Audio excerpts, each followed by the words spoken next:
what your choices have been, and what karmic timelines and contracts you have journeyed. The light is calling for the reunification of all aspects of life in this realm now. It is calling for the cleansing of all polarities. It is calling for the rising of all sacred heart centers now. All are being summoned home to the greater light now.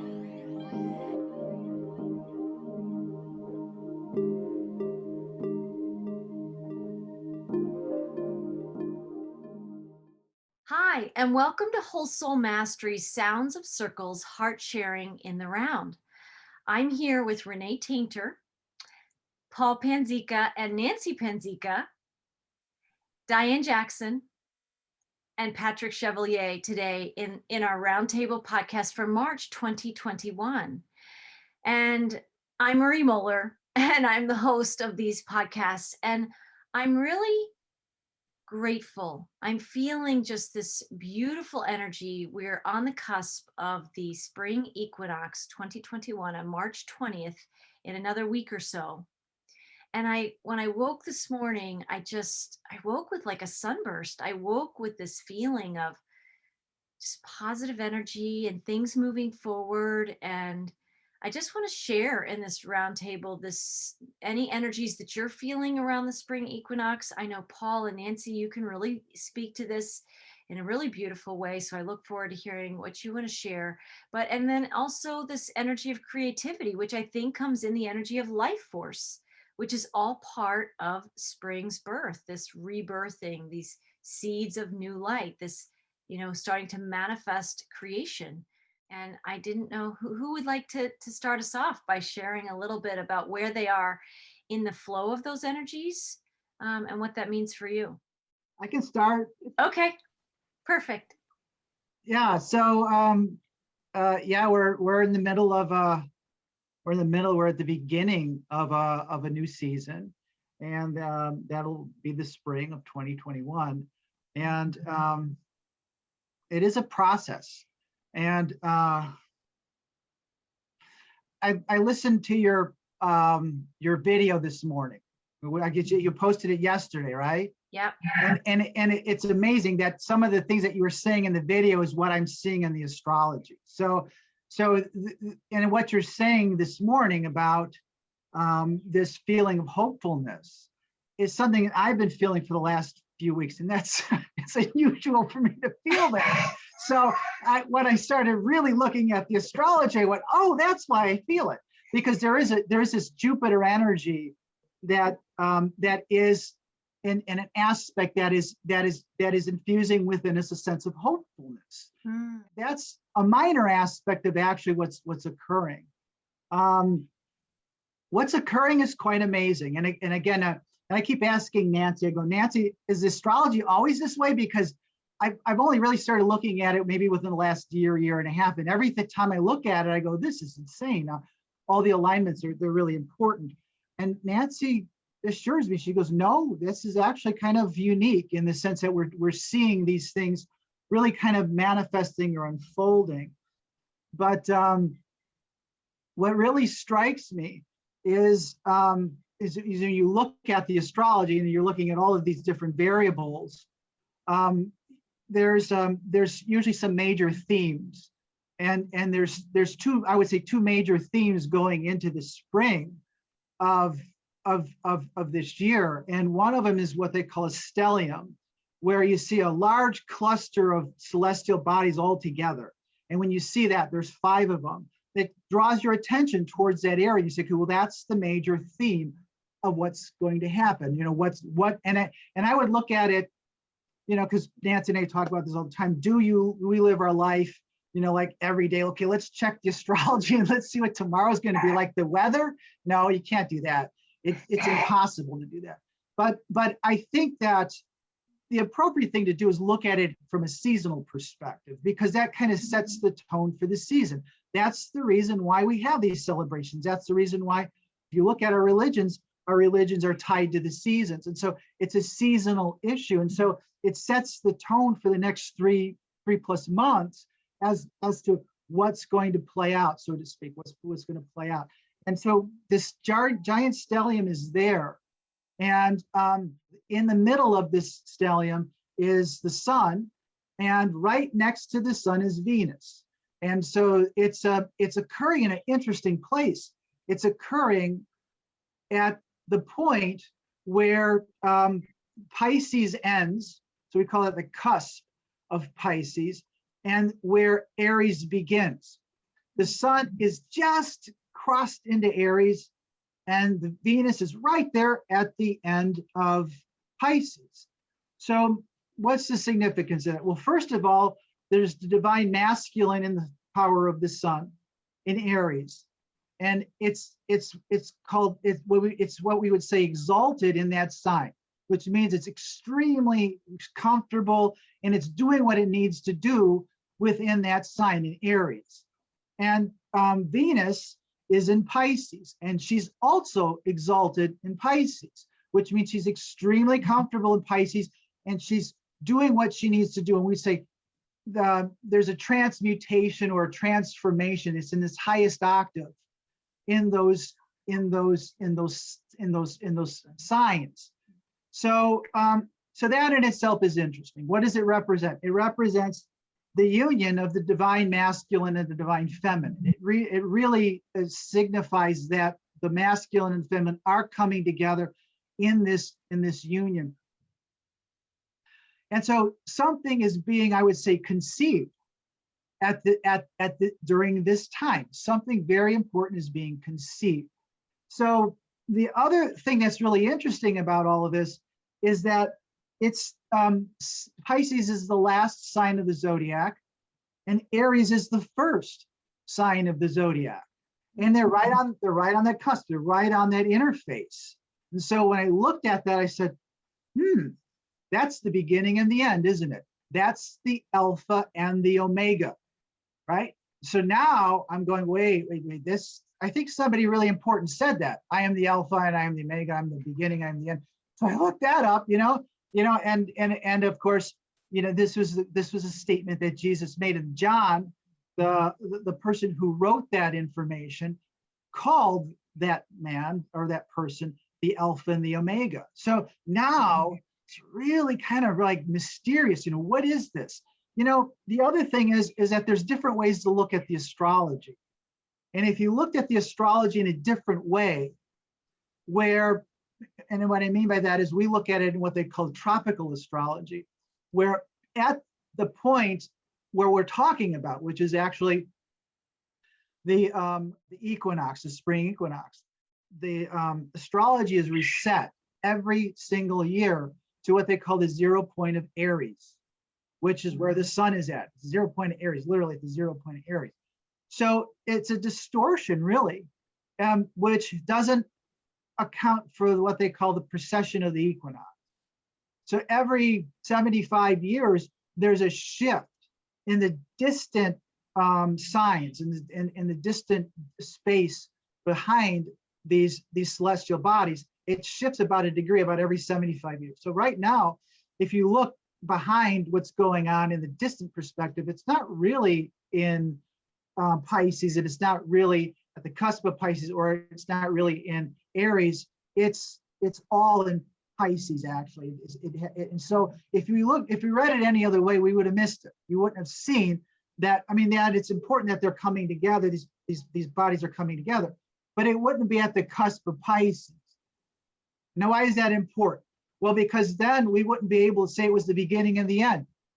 We would be saying, well, it's still kind of close to the end, but it's not the beginning and the end. And so it's important because it is now invoking scripture, right? And and that's a very specific reference to the beginning and the end. Now, beginning and the end of what? Well, so we're living in a time which is marked by called Anno Domini, right? So this is the year of the Lord, right? And he is the beginning and he is the end, right? And so now we're living in a linear time perspective that was marked at the birth of this person.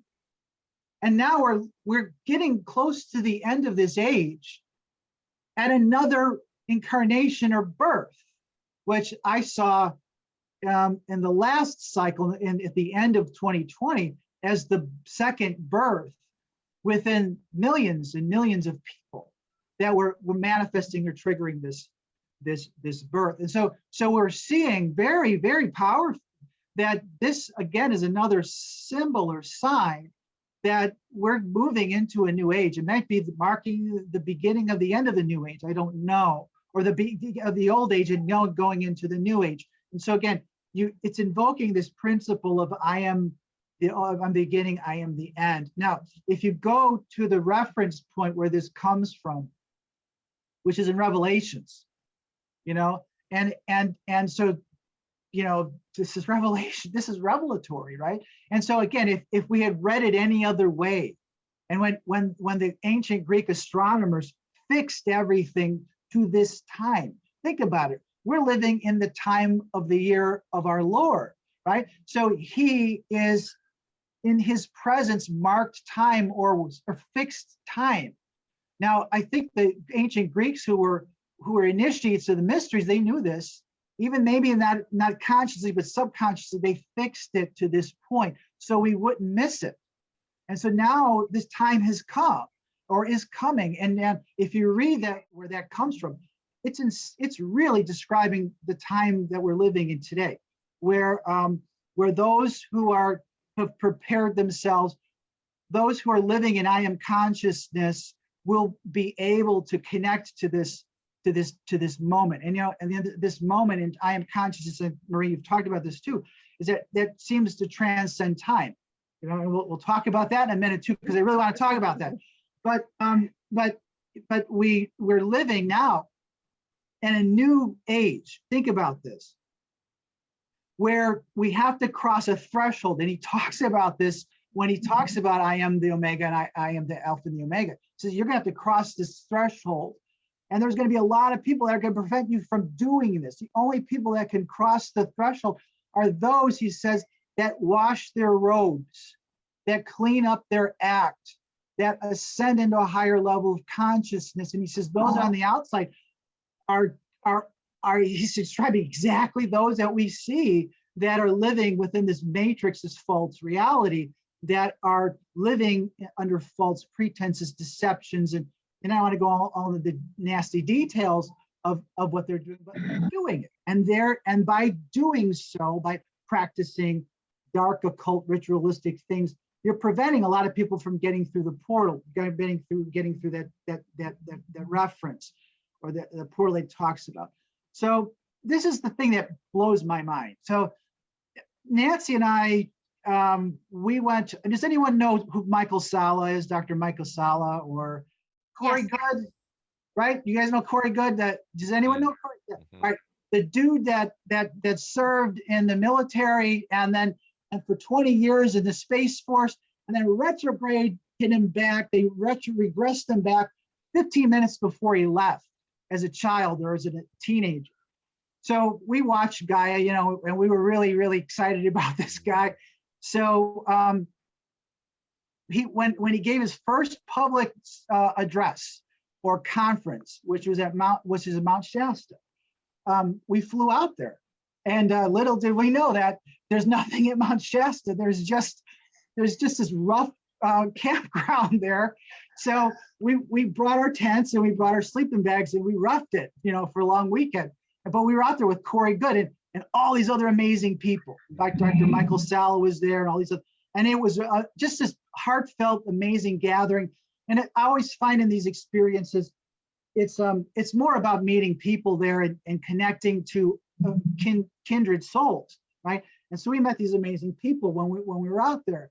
So Dr. Sala gave a lecture that day that I'm still trying to recover from it, because he said something. He said something that I still can't really grasp. And he said that what we're doing today is reconfiguring the future. We understand that. So we're working for an optimal timeline, but we're also reconfiguring the past. And I'm like, how do I reconfigure the past, right? How does that happen? And so I thought about it, and I say, well, the past is the past, but maybe the meaning of the past changes when we witness an experience, and then we evolve, we consciously evolve, and I go, oh yeah, and I see the past in a different way. I get it, changed. All right, but maybe he meant it in a different way. I don't know. So I'm just going to throw this out there. You guys can maybe comment on this. I wrote an essay about this a number of years ago.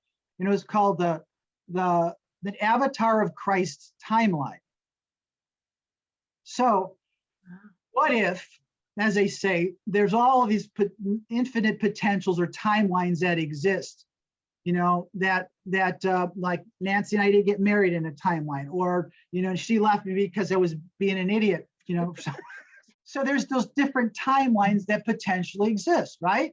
Every time we have a major decision to make, it can go one way or another, and then maybe that timeline goes off and does something else. All right, so imagine this. What if there was not a timeline, or what if there was a timeline where Jesus was not crucified? Could that exist? And the more I start looking at this, the more I start saying, I think that's true.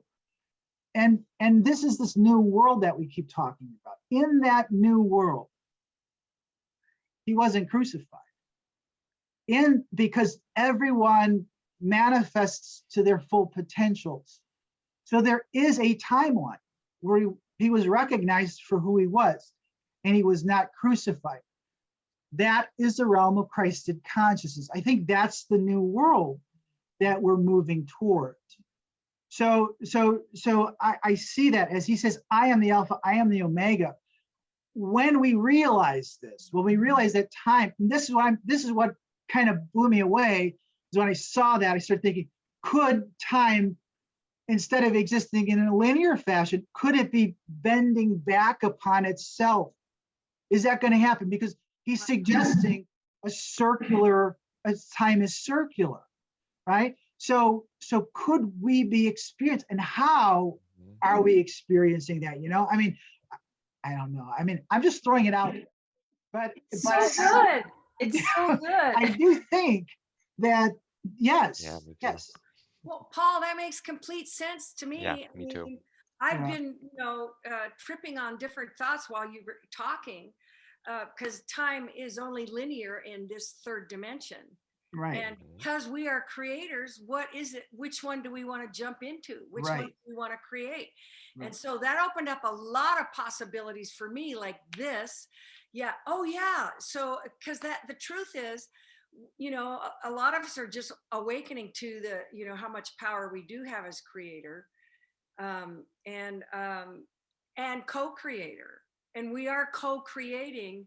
I mean, I've seen so many people that, irregardless of what's going on in their life, they're moving from their heart.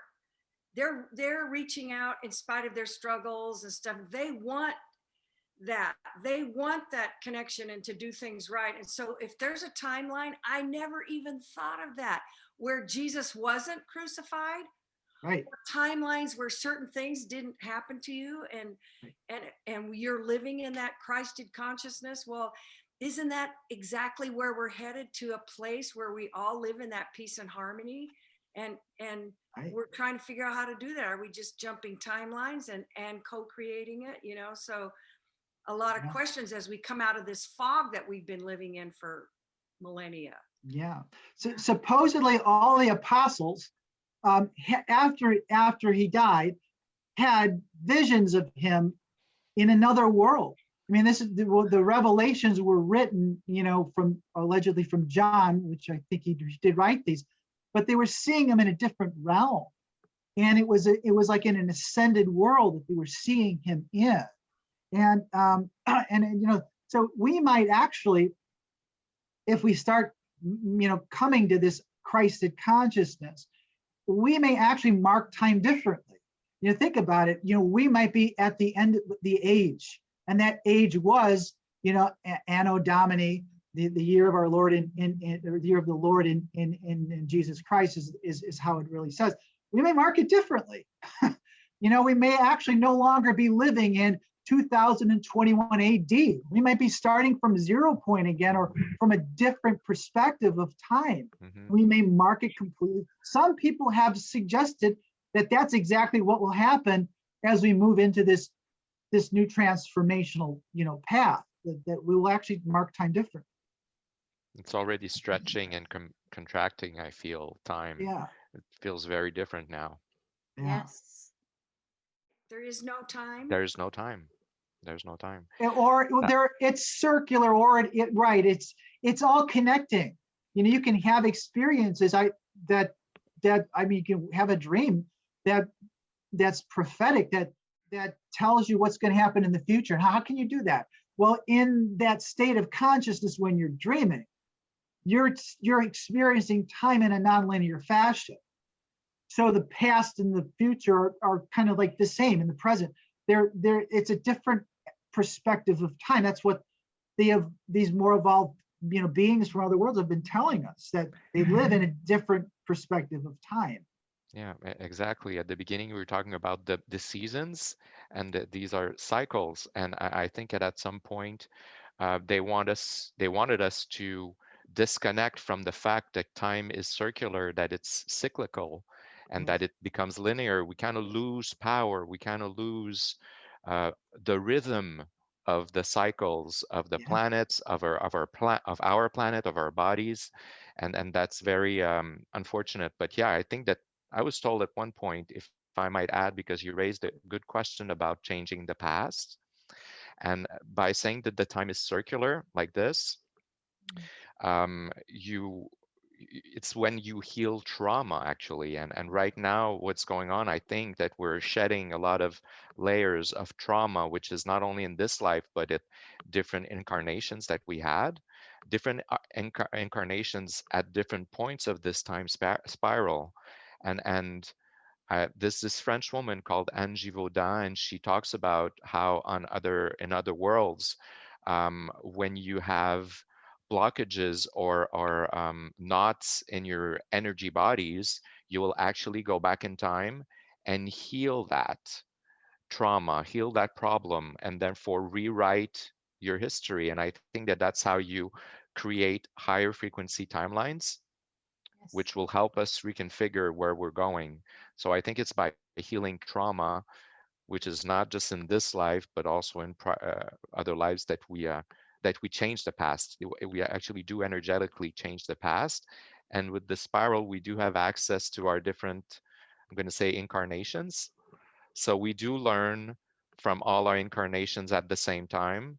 And I think that's, I don't have the answer, but I think that's probably the key of how we can go into higher frequencies and higher timelines. Yeah.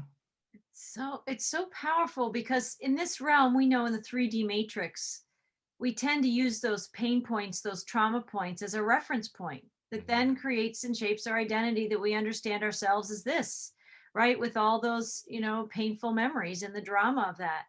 But I've worked with people in sessions, and one of the things that came to me years ago was there were some reference points of pain that I had in my soul's history that weren't letting go. And one of the things I found to do was to go back in my consciousness to that point, to that version of me having that experience, right?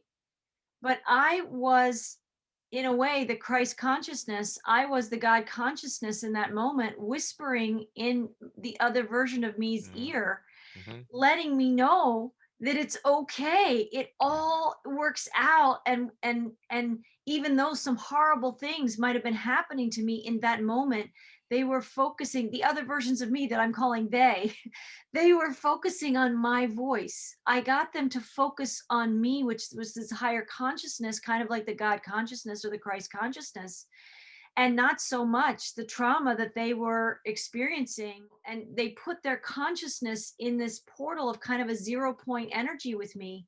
And I found that that really collapsed the timeline. It finally let go of the pain that I was carrying from that. Many of us who are empaths have a lot of lifetimes of memories, if we want to go there, those reference points of being killed for our gifts, of being shut down, silenced, mocked, but often brutally killed or crucified in some way to be made an example of, to don't do this in this realm, right? And then it becomes our patterning, and it becomes a version of our soul signature that creates these future lifetimes that brings us to this point of now. But when we can go back and we move more fluidly in time, which means, as what Paul was saying too, with the astrology and the cosmology happening, we have to lift off the page of linear time. And some people in the I am presence and in their soul's evolution, they're open to that experience, or there's been catalysts that have opened us to that, to letting go of binding ourselves, tethering ourselves to a linear reality. And I know, to people still in the matrix, and like Paul said, we don't have to totally go there, but we all have family members and friends and people we know that are really bound by the matrix, bound by what they hear on TV, bound by the stories that everybody's playing out. They're trapped in that linear matrix. And it's usually some kind of catalyzing experience that I'm sure our soul participates in and says, yes, I will go through that, that breaks us open and beyond the tethers of this 3D matrix, so that we can see we can be fluid in time. We can be fluid in time. And so much of what each of us has shared so far this morning, I think that's part of the grace and the beauty of what's happening for those that will take that deep God breath, that will take that deep in breath. And that's how the guides show me. That's how we portal into other timelines. That's how I access other consciousnesses. When I channel and I connect with the guides, we're remembering that we can be in the timeline that you're saying, Paul, where Christ wasn't crucified. We can just breathe ourselves there. But the only way to be talking in this conversation the way we are today is that each one of us has had some experiences and some soul preparation type lifetimes where, when we got to this point in time, we left these little 1111 wake up codes for ourselves, whatever they were. So we'd feel ourselves in different points in time in this time, right? Does that making sense to you guys? Yeah. That multidimensionality is what this is. Yeah, I think that's great. And what you explain, I just love it. Go back to your other person. Yes. Those other people that need help, and we're the ones. How many times have I heard your future self? Who's it? Jonathan Livingston Seagull, who wrote that again? He was always accessing his future self, and so I would try to do that and go, "Do you hear me? Am I hearing you?" But besides giving our own selves 1111 points, we also set ourselves up with people in our lives that showed up to be mirrors for us, and we help each other through what we're going through. Yes. It's still confusing to me that we're already divine. We're divine, okay? No question about it. We're the Christed people, but yet we're still trying to learn. Is it learn, or is it uncovering, or like, okay, I'm done learning, let's just go. Let's jump on that timeline, get on the train. Right? It's rediscovering. Right? Yeah. It is, right? Yeah. Right. Yeah. Remembering. Sorry. It's remembering. And in Yeah. fact, I have this, I think it came through maybe a transmission, but it's certainly just really, I've been resonating with this message, is that resonance is remembrance.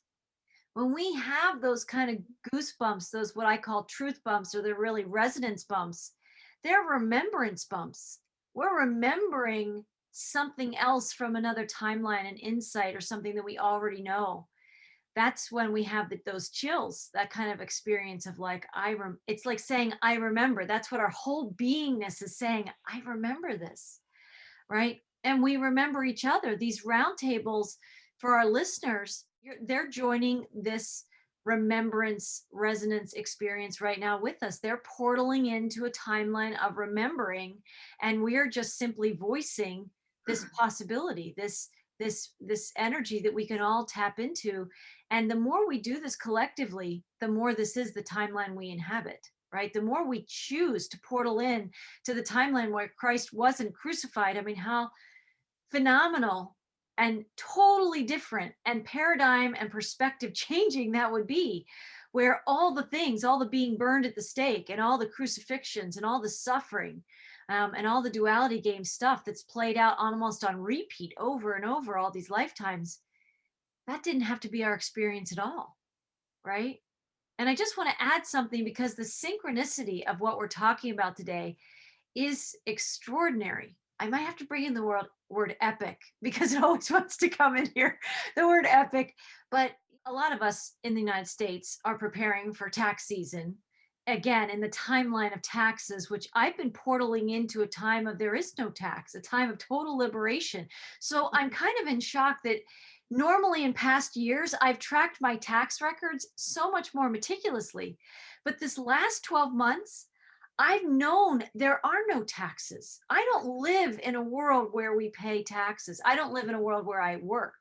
So, the whole thing, I'm like moving out of the timeline. And I just got to the point that we're within about a month of when taxes might be due in this linear time matrix. So I kind of like, well, I guess if there's still a few pinky toes of me in the 3D matrix and the rest of me is portaled in somewhere else, I don't know, but I'm kind of going through the motions of, I guess I should get some receipts together. Like, I guess I should, at least for how this is going to play out, but I'm not giving my attention to this. I'm already vibrationally in this new place, in this other world where Christ has been inhabiting the whole time, right?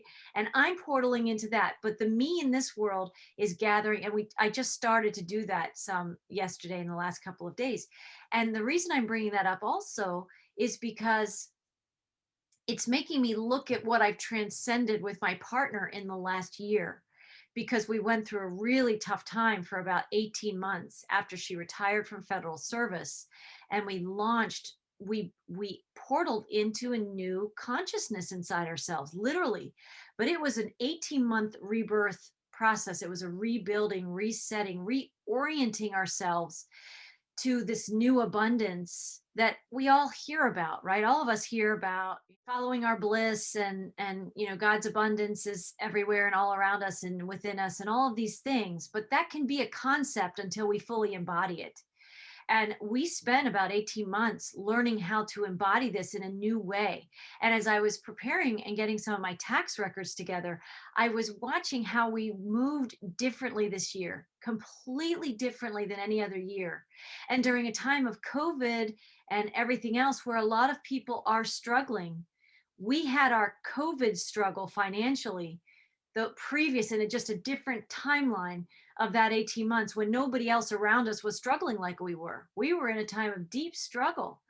And I looked at, then we portaled into this year, and we've been really in another worldly place of grace and abundance and flowing differently, and almost, a kind of cosmic prosperity finding us. We're not looking for it anymore. It's just finding us. And that's that catalytic conversion type experience where we start to understand it's not this one little narrow linear timeline that so many people, when they watch their TV screens, right, like this, and that's the only narrative that they're getting, they don't know that all these other possibilities and potentialities are right there. They're just like a degree or a fraction of a degree beyond their sight. So I'm using this tax season in the 3D timeline, that we all could choose to focus on right now, as my I even called it that this is a timeline where we're practicing for our refund, right? I'm not paying taxes. It's an exercise in being refunded, right? So that I'm really leaving the timeline of paying my taxes. So I fully expect a total refund of everything, right? To bring me back to a zero balance where the US government doesn't owe me anything. We've zeroed out. They don't owe me because they'll have paid me and they cleared their debt back to me. And that helps me portal into these new, more abundant timelines that I really want to live in. And this really calls us all into, how do we vibrationally inhabit the timeline we want to be experiencing? And I know I've had this conversation with some of you, and I know Diane, we've talked about this a little bit. This is what comes up. And some people listening to this might be saying, what are they talking about, right? Because this is really, as we talk about the spring equinox and the alpha and the omega, we're leaving the false matrix of the old realm that had us believing in one way. This is how life is. We're moving into a realm of infinite possibility, and also connecting with soul family and reconnecting with a divine abundance, and something that's like a celestial wealth that we don't even have words for, because everything is provided. There is no lack. And I think that's a question I would pose to any of you who wants to talk about that. But I wonder how we can give language to vibrationally inhabiting the timeline we want to be experiencing. How are we doing this? And I had that conversation with myself as I was doing my taxes, and I just made it like the theater of taxation right now. I just witnessed it as if it was a show, right? This is just the theater, but that's not where my consciousness lives. The show is preparing the receipts and all the paperwork for the taxes, but the higher consciousness me is already standing next to Christ, right? In this other timeline where none of this even really at some level may even have happened, right? Who wants to talk about that? Well, right now I feel it's a rough couple of weeks. It's very amazing. I see a lot of, and you were mentioning, you were talking about doing your taxes and standing next to Christ consciousness. So there's this duality still there, of course, which is what we're working through. And for me, it's old trauma coming back up, and really old stuff. But at the same time, and we said at the beginning, I'm experiencing things very differently. Mm. It seems that there's more consciousness, and I'm not experiencing things the same way. It's clearer. It's very interesting, and I see there's a lot of light there. So you were asking about putting into words how we can be more present, be more in the light, and with this duality. And I keep remembering this symbol that you did. For me, it speaks at so many levels. And being at the center of this is where I think the present moment is. I think this is where neutrality is. I think this is where love is, but love as in acceptance of what is. And so you're no longer fighting on one side or the other. You're just trying to find this neutral place. So I think the key is still always the breathing and the present moment to be able to access that. And we are being pulled on both sides. And I think the more that the energies are available to us, I feel even more squeezed out, more uncomfortable in this 3D matrix at many levels. But at the same time, I'm experiencing the light side and the consciousness. Um, in a way, it makes it even more painful because I have less tolerance. Everything 3D becomes less bearable in a way. But you just got to focus on the breathing and the present moment to stay in the middle. I think Right. And that's a that good key. middle point is like its center point. It is like the standing with Christ. It's like the Christ Neutral. consciousness right in our heart portal, our heart center. Hmm. Yeah, it's so powerful. And I think you really give language to a lot of what people are experiencing. People who are on the path of ascension, who have this awareness, it can be more challenging because we're increasingly becoming more sensitive at the Hmm. same time that we're trying to let things go, at the same time that everything's really ratcheting up of things that weren't resolved. And and that's why I think when it's a blessing, we can be this interdimensional time traveler if we need to go, if some really old stuff is coming up. That's what came up for me in that 18-month period of time. It was just another wave of another level of attached to things that I previously collapsed, but there were other deeper threads that were to other things, and I had to go into that. And so I think that we are multidimensionally traveling and saying, oh, like, do you need my attention for a moment? This isn't giving the matrix attention. This is giving the aspect of us that's trapped in a Yes. lower dimension in that timeline. And that's when I go back to me in those other, that's currently vibrating, that's tethered in fear in some way and has stepped away from source. That's the separation consciousness. I'm going to meet with myself in my consciousness in a way. And it's very fluid. Some people might have real deep conversations with themselves. For me, this is not a long exercise. It's just, it happens like that, like we get downloads, right? It's timeless. It's just, I move, I flow to that timeline. I have this conversation. There's no time to it. I feel this part of me let go, or the next level of letting go, put it that way. Whatever it needs in the moment is what I'm doing. And I'm the God consciousness that's helping that leave.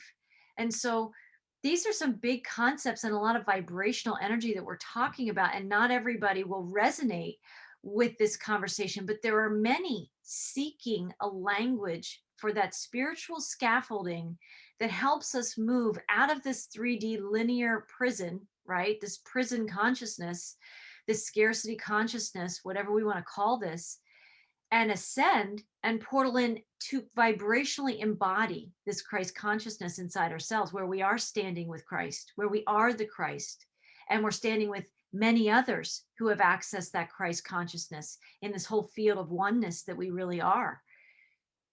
A lot of people are wondering, what are those steps? Where are the stones in the fog? Where's the map? Right? Because that's, but we're making the map. We are the map. We are Right. the- Can I add just something that Patrick said that made me think about something? You know, Patrick, you were talking about being at that point, right, as you're on this, and that this is the grounding point. I think a big part of how to get there is maybe accepting that we're not always on the point. The point may be the center, but accepting that as long as you're in this flow, you can move away from it and you're still connected to the point. So although the point might be the balance point, that's part of getting there, is accepting that as long as you're connected to that point, it doesn't matter where in the curve you are, because you can always come back to it as your foundation, and that can help you. But you don't have to be in that point to have that awareness and that flow. Thank you, Nancy. That's really helpful. I'll remember that. Good news. Wow. That was huge. That is just, Mhm. and these are these subtle but powerful vibrational shifts. It's just like one little degree or one fraction of a degree of seeing it differently. And it changes the whole map. It changes the whole experience. Yeah. Oh, I mean, you can also say when Jesus was trying to teach us these things, and they were always instigating him and always challenging him. And somebody said, well, what about taxes? And Jesus said, well, render to Caesar what belongs to Caesar and render to God what belongs to God. Yes, you have to go into that, you have to go off the center point. You have to live in this three-dimensional realm, third density realm. So that's not important, right? I mean, that's really a nuisance, or it's something that we have to do at this time. But it can't take you away from No. being able to get to the point. You don't have to be at the point as long as you can find it intentionally when you need to be. You know, I think that was beautiful, Nancy. Thank you. Because what it reminded me of is that I put a lot of focus on accepting what is, but I don't always accept where I'm at in this. So because I've had a lifetime of thinking that I'm doing something wrong, I have moved into, you guys talk about energy and you're responding differently. Oh yeah. I mean, and I found that I am accepting me right where I'm at, and wherever I am on this infinite curve thing, I know that the point, and I do get back there. I get back there. I stop and breathe and accept, and then just come to that realization of who I am, and I am moving and uncovering and breaking out of the fog, because we've had the fog of the matrix, but then we've had our own individual fogs of our misperceptions and erroneous beliefs about ourselves and others. And I often will have these visions just for a couple of seconds of everybody waking up and looking at each other, the person who you think has done you wrong, where you can just smile at each other and go, oh man, glad that's over. That, you know, we played roles for each other. We co-created dynamics and then co-created getting out of the dynamics. And so it's a game, a dance.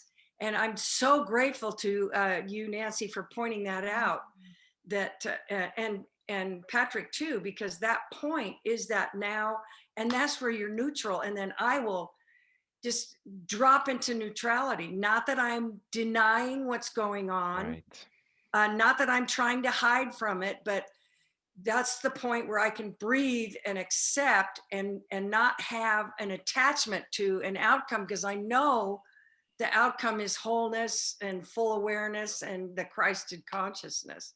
So I'm really grateful for that. It cemented some things for me. Thank you all. Yeah, and Renee, I want to hear from Diane. I just want to say, can you say that phrase that you've said before? It's the phrase about you'd be amazed at how dear to you. Yeah, a dear friend years and years ago said, if you could remove the mask from everyone, you would be amazed at how dear they are to you. Yeah. I'd like to comment on that, but let's let Diane speak. You can go ahead, Paul, if you want. I want to hear what, okay, well, so the astrology at this time, and you know, that 0 point is the 20th of March. It's one of the 0 points. It literally is the 0 point. 4:30 in the morning Central Standard Time. That's literally the 0 point. So there's another major feature of the astrology, and it's called a yod, a Y-O-D, a yod.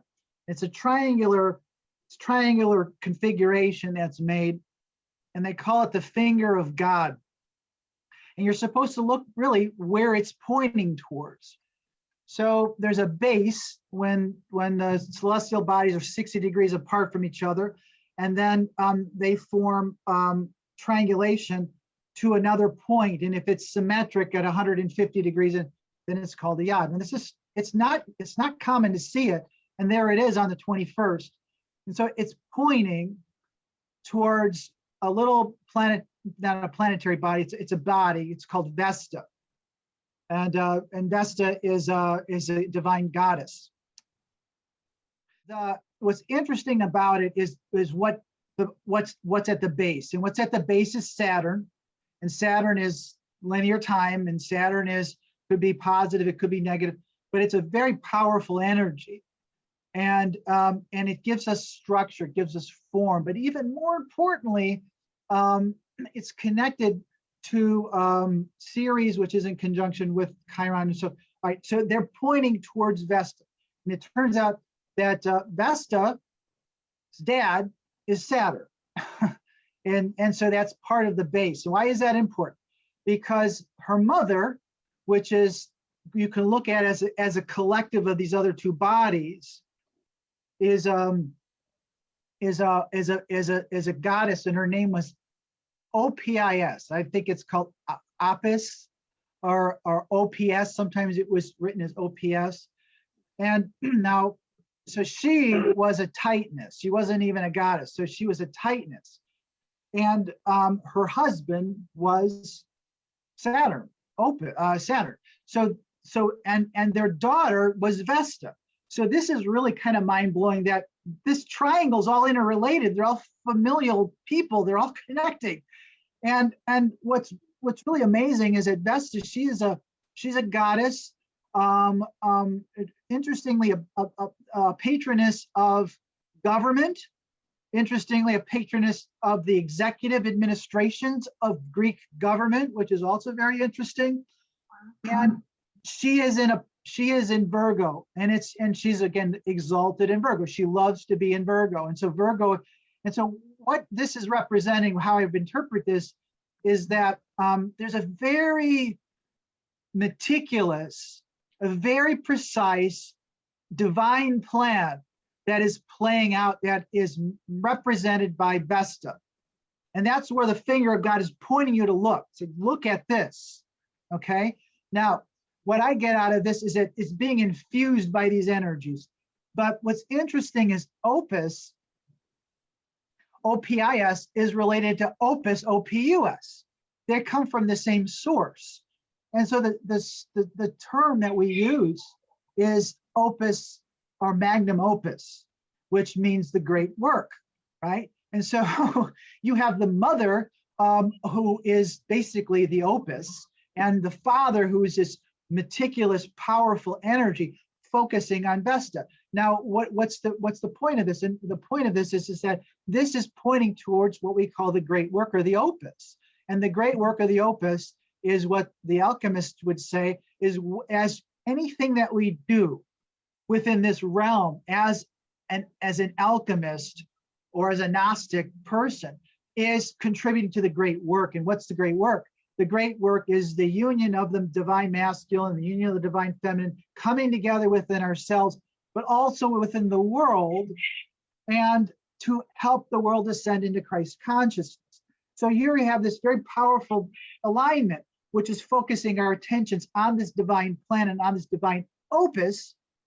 And I think, Renee, you mentioned this, we all start kind of like singing together. We realize that we're all in harmony with each other, right? So this is kind of like the ascension of where we're, or the movement of where we're going, is connecting to this divine power, this divine energy, this divine plan. That's the season. And I think that's what's going to unfold over the next few months, is we'll all start to become more aware of what this plan is and how we're going to get there. But I think that what I saw in the winter, the solstice, as opposed to the equinox now, was that this is going to happen through unconditional cooperation. That people will start to realize that the only way we can get to where we need to go is to start living in a life that is no longer in conflict with everybody else, but is in a life that now starts to accept everyone for who they are and allow people to contribute in their own way to this great task, this great work, which is the opus. And I know, Marie, you had mentioned that before. I don't know where you mentioned it, but I know you used the term opus, or we started all singing in harmony at some point in the future. That's exactly what the astrology is saying, which is really amazing. I mean, it's so beautiful how you give language, and it's living language. This brings in that energy and understanding, is that this is a living language. You're not just giving us words. You're not just telling us stories.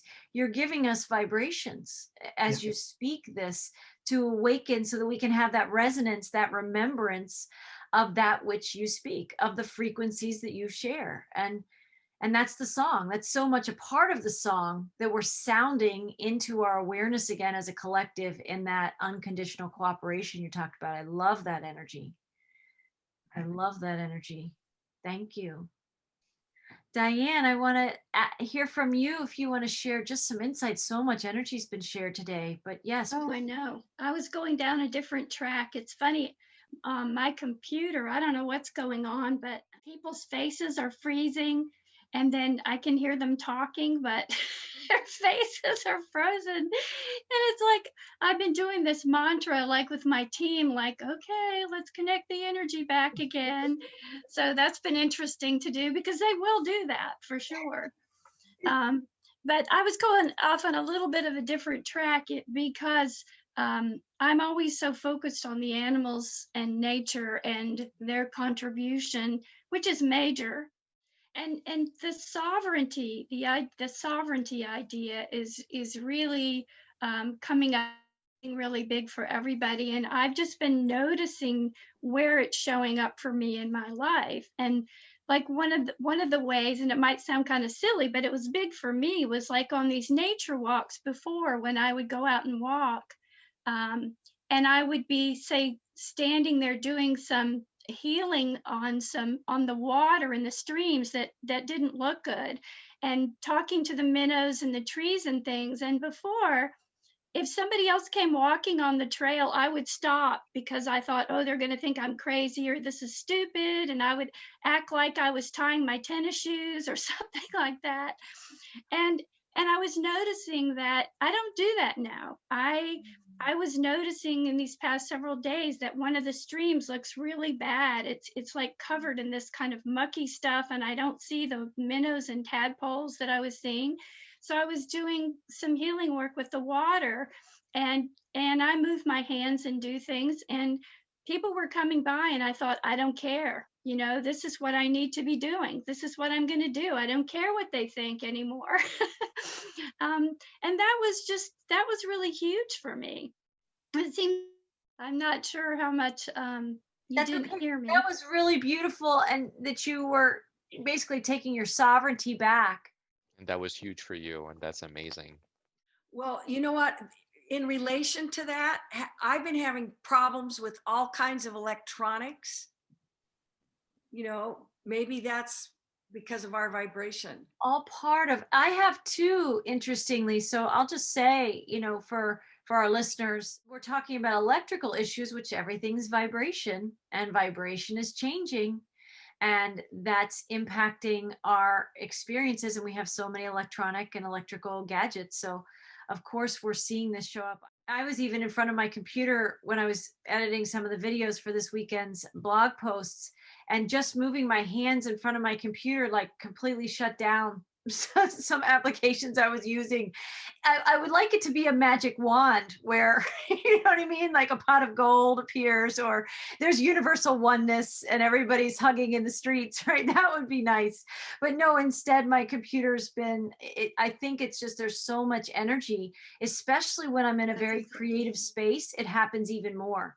Because I think we're powering up. We're really powering up as these conscious creators. So I just wanted to give you a moment, Diane. Did you just want to bring that? Did you want to share just a little bit more? Because that was a big concept and a big frequency that you were sharing, of choosing your sovereignty over the perceptions of others who might not be understanding who you are and how you're, you know, how you're moving and being in the world, right? Absolutely.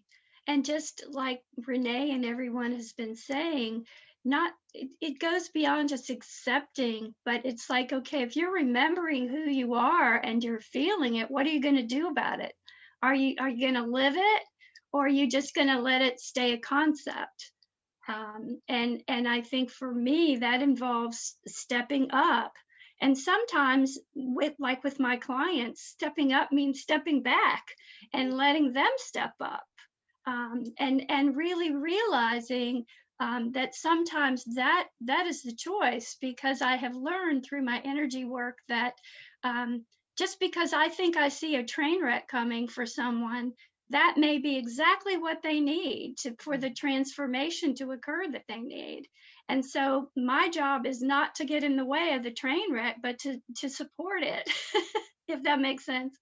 Right. And empowering them to have their experience the way they're summoning it in. Could you hear me? Yes, yes, we did hear you. That was perfect. And I would like to point out that I have been experiencing me entering more and more to my sovereignty as well. And I'm still doing this. But what I'm noticing is that I'm not accustomed to that. I've been accustomed to the programming and what's comfortable and what works, and being the, you know, good girl, doing everything right and doing all that, which I've, you know, have moved out of. But when you're faced with the infinite in front of you and you're in your sovereignty, it's like you're in that fog. I mean, the steps are there, you're taking them, you're ready, you're committed, but that doesn't necessarily mean you know what you're going to do in that next moment. So sometimes I'm just standing there and I'm literally just feeling the energy around me and observing where I am in this moment, and just feeling that without the energies of the roots of the matrix. It's like it's free, and I'm kind of going, oh, I'm free. Oh, this is good. Well, if you have an infinite number of possibilities, what? You know, like, okay, pick something, you know, like you said, Marie, what am I going to create next? Right. That's been a big question, is what do I want to create today? But more so, there was a different, it was even more conceptual a couple of months ago or a couple of weeks ago. I wake up more feeling this divine empowerment as a creator, as this energy that's flowing. And I'm well aware that some of those creations might interact with some people in a lower vibrational timeline.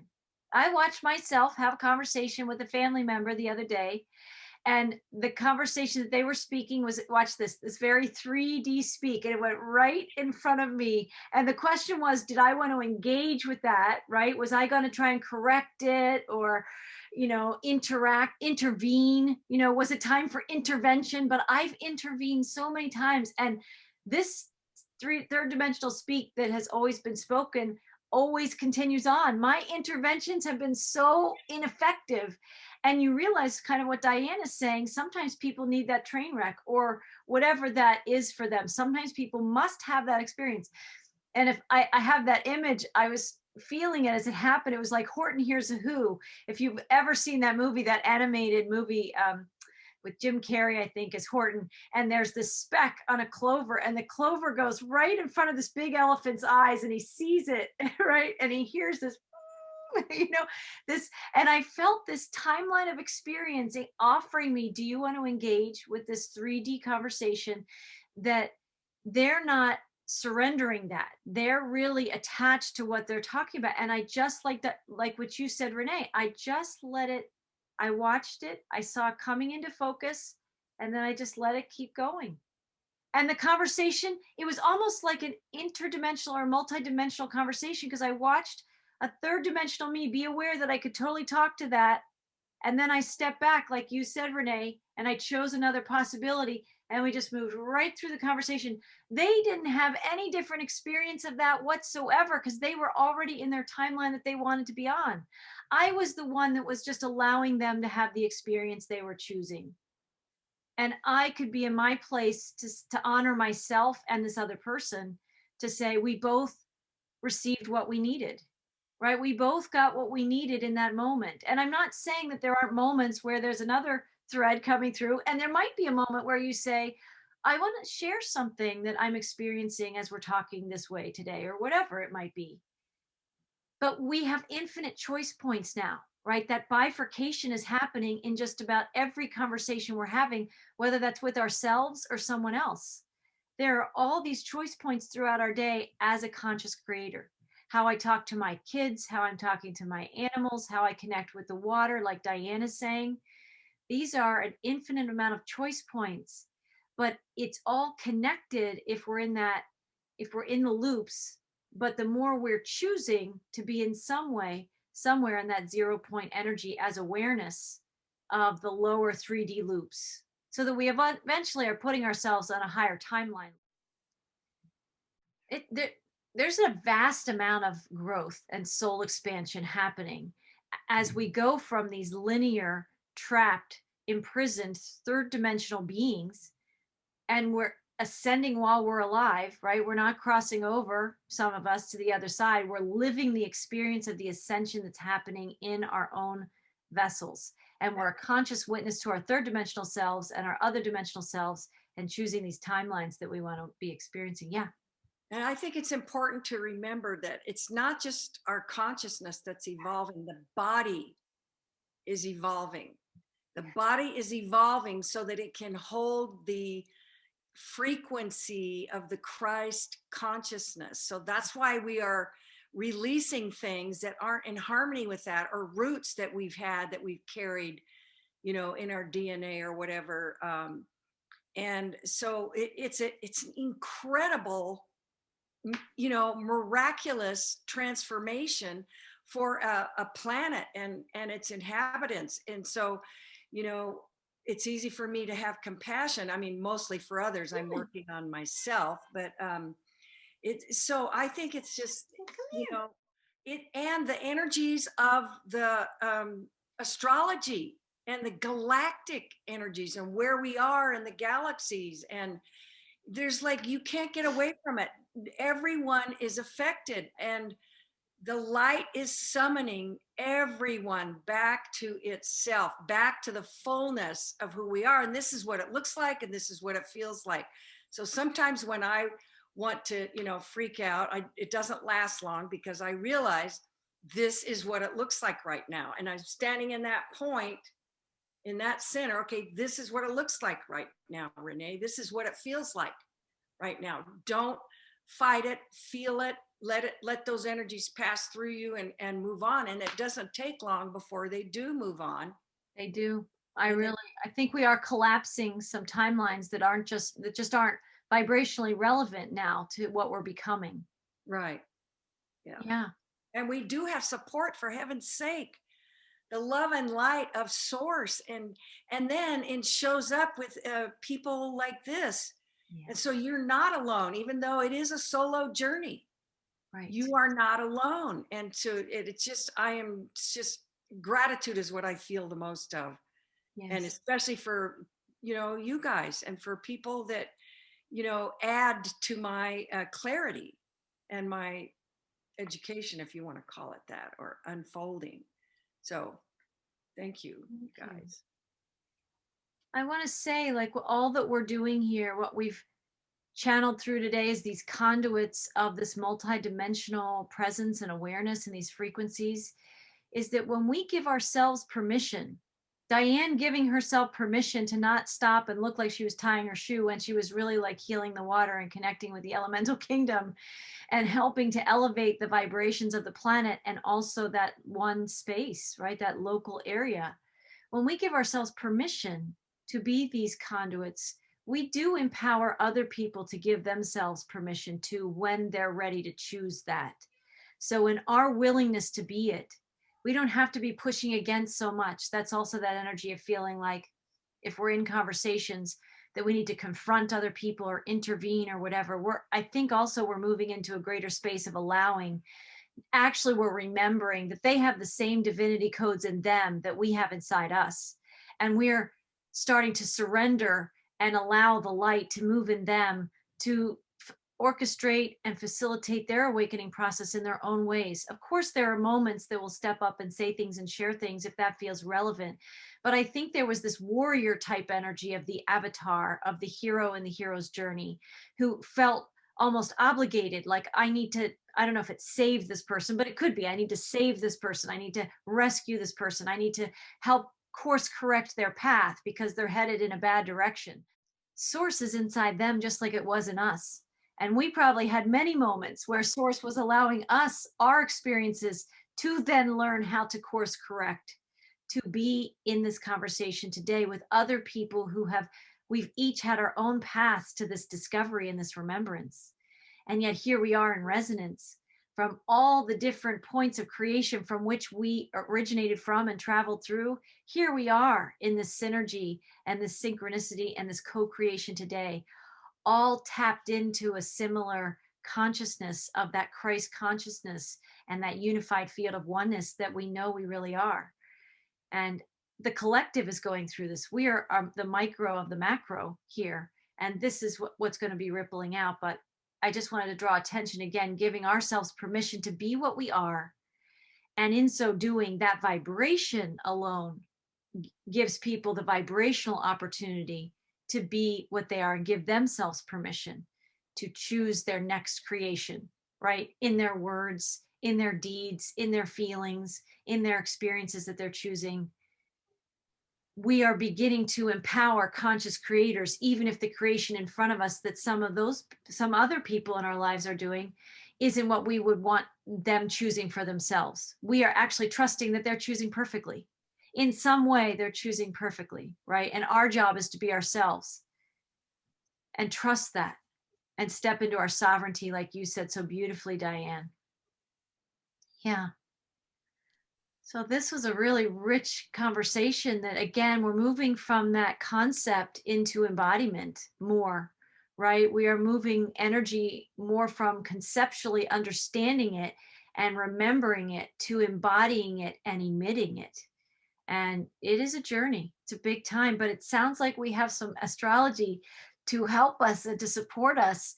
And Yes. it's a joyful experience when the alpha and omega is coming into oneness again with itself. It's an ending and a beginning all at once, bringing us back to a 0 point understanding of ourselves too, right? That's a full circle journey. Right. Right. Well, does anybody else have anything that they want to add real quick before we round out for today? Or do we feel pretty satiated and complete? Yes, I feel complete. Feel complete? I just want to thank everybody. Yeah. It was so nice to be here and share. Thank you. Well, I want to thank all of you, and I want to thank our listeners who portal into these conversations also, because that's what these roundtables are. We're emitting the vibrations of avatars or heroes in the hero's journey that are finding the spiritual scaffolding to breathe ourselves through these different dimensions and different timelines, as we also create this grand new birth of, and that's what we're experiencing here again with the spring equinox and the spring in the northern hemisphere. So I welcome our listeners to continue this journey of the faith and the fortitude and tapping into greater elements of sovereignty and unifying with source, right? And that's where all new beautiful creations and the great work lives. It's in that union with source, the marrying of the masculine and the feminine and coming into wholeness and oneness. That's the journey. And then we all have to make our choice points throughout our day to create our way there.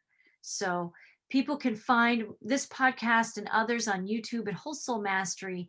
On other platforms, search for Whole Soul Mastery, and you can look at wholesoulmastery.com for more inspirations there as well. So I thank everybody for joining us, and until next time, blessings. Namaste. Hey. Namaste.